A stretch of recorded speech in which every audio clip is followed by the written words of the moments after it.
मित्रों नमस्कार। आज मैं आपको नवदा भक्ति के बारे में बताना चाहता हूँ। नवदा भक्ति को दो युगों सतयुग और त्रेतायुग में उल्लेखित किया गया है। सतयुग में भक्त प्रहलाद ने अपने पिता हिरण्यकश्यप को नवदा भक्ति के बारे में बताया था, नवदा भक्ति का उपदेश दिया था। और त्रेतायुग में भगवान श्री राम ने माता सबरी को नवदा भक्ति का उपदेश दिया था। शास्त्रों में नवदा भक्ति के 9 प्रकार बताए गए हैं, जो कि इस प्रकार हैं। पहला, श्रवण, ईश्वर की कथा सुनना, लीला, शक्ति आदि को श्रद्धा सहित सुनना। दूसरा है कीर्तन, ईश्वर के गुणों का गुणगान करना, चरित्र, नाम आदि का आनंद एवं उत्साह के साथ कीर्तन भजन करना।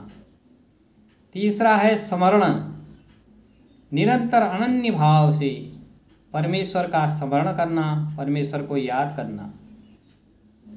नंबर 4 है पाद सेवन, ईश्वर के चरणों का आश्रय लेना और उन्हीं को अपना सर्वस्व समझना।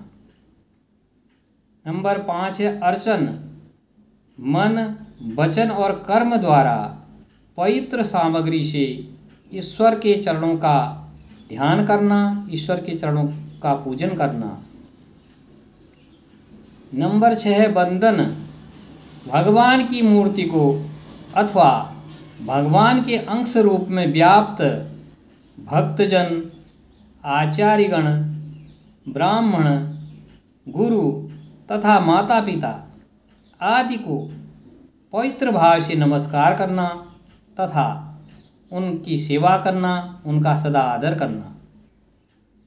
7वां है दास्य, ईश्वर को स्वामी और अपने को दास समझकर परम श्रद्धा के साथ सेवा करना।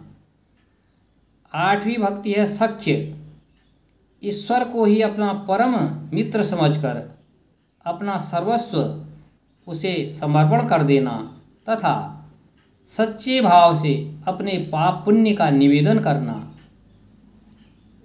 9वीं भक्ति है आत्मनिवेदन, अपने आप को भगवान के चरणों में सदा के लिए समर्पण कर देना। भगवान कहते हैं यह भक्ति की सबसे उत्तम अवस्था कही गई है। ये भक्ति की सबसे उत्तम अवस्था है। यह नवदा भक्ति रामचरितमानस के अरण्य कांड में दी गई है। प्रभु श्री राम जी कहते हैं इन 9 में से जिसने एक भी भक्ति प्राप्त कर ली, वह स्त्री हो या पुरुष हो, मुझे अत्यंत प्रिय है। इसलिए सभी को नवदा भक्ति का अनुसरण करना चाहिए और भक्तिभाव से भगवान का भजन करना चाहिए, पूजन करना चाहिए। इससे मनुष्य को सद्गति प्राप्त होती है। इसलिए कलि केवल एक नाम आधारा, इस कलयुग में केवल भगवान का नाम जपने से सद्गति को प्राप्त मिलती है, सद्गति प्राप्त होती है और मनुष्य को मोक्ष प्राप्त होता है। जय श्री राम।